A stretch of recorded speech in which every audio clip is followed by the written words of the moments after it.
Story सोमवती channel में आपका स्वागत है। ये कहानी एक गरीब लड़के की है जो कि 7 साल का था। एक दिन की बात है, उस लड़के की माँ उस लड़के को लेकर खेत जाती है गेहूं काटने के लिए। 20 किलोमीटर की दूरी पर जब दिन में धूप ज्यादा होता है तब लड़के की माँ सोचती है बेटे को घर भेज दूं, क्योंकि धूप गर्मी बहुत हो रही थी। तो माँ ने एक बोझा बांधकर अपने लड़के को भेज दिया। और जब वो लड़का जा रहा था तो वो आधे रास्ते में जाकर रास्ता भूल गया। उस लड़के के सर पर बोझा भी था गेहूं का।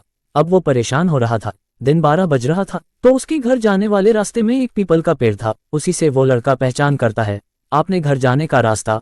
फिर एक पीपल का पेड़ दिखा उस लड़के को। वो वहां गया तो उसने वहां पर एक नदी देखा, जबकि उसके गांव जाने वाले रास्ते में जो पीपल का पेड़ था वहां पर नदी नहीं था। फिर वो लड़का सोचता है कि शायद नदी पार करने के बाद मुझे कोई रास्ता दिखेगा। वो लड़का उस नदी को पार करता है। नदी में पानी ज्यादा नहीं था। फिर उस पार जाने के बाद देखा तो थोड़ा दूर जाकर देखा तो उसके गांव जाने का रास्ता दिख नहीं रहा। फिर वो लड़का वहां से वापस आ गया नदी पार करके। फिर वहां से एक और पीपल का पेड़ दिखा।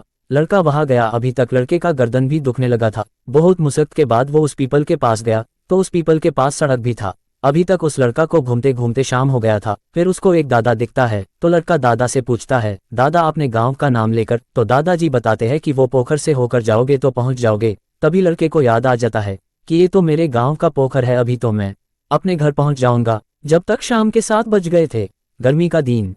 फिर जब वो लड़का जाता है एक बड़ी सी गाछी आता है और वो इस गाछी को पार कर जाता है। जब वो गाछी के आखिरी में पहुंचता है तब एक पेड़ गिरता है। पीछे से वो बच्चा डर जाता है, लेकिन वो बच्चा पीछे नहीं मुड़ता है। तभी थोड़ा आगे जब जाता है तब एक खेत आता है जिस खेत में 2 रास्ता था, एक बीच से एक आरी साइड से। तो वो लड़का खेत बीच से जाता है। वैसे कि मम्मी पापा दोनों मिल जाते हैं। पापा डंडा लेकर आया था और मम्मी टॉर्च लेकर। और किस्मत देखो उस खेत में 2 रास्ते थे, लेकिन बेटा उसी रास्ते से जा रहा था और मम्मी पापा भी उसी रास्ते में आ रहे थे। जब लड़के के आगे टॉर्च की रोशनी आती है तब वो देखता है तो उसका मम्मी पापा। फिर मम्मी पूछती है तो वो लड़का इतना रोने लगा, बोला हम रास्ता भटक गए थे। फिर उसका बोझा पापा ने लिया और फिर तीनों गए घर। फिर बताया मम्मी को अपनी कहानी। दोस्तों ये मेरी रियल स्टोरी है जो कि मेरे साथ ऐसा हो चुका है। आपको ये स्टोरी कैसी लगी कमेंट में जरूर लिखें। इसी तरह की और नॉलेज वीडियो देखने के लिए इस चैनल को सब्सक्राइब कर लीजिए। जय हिंद, आई लव इंडिया। धन्यवाद।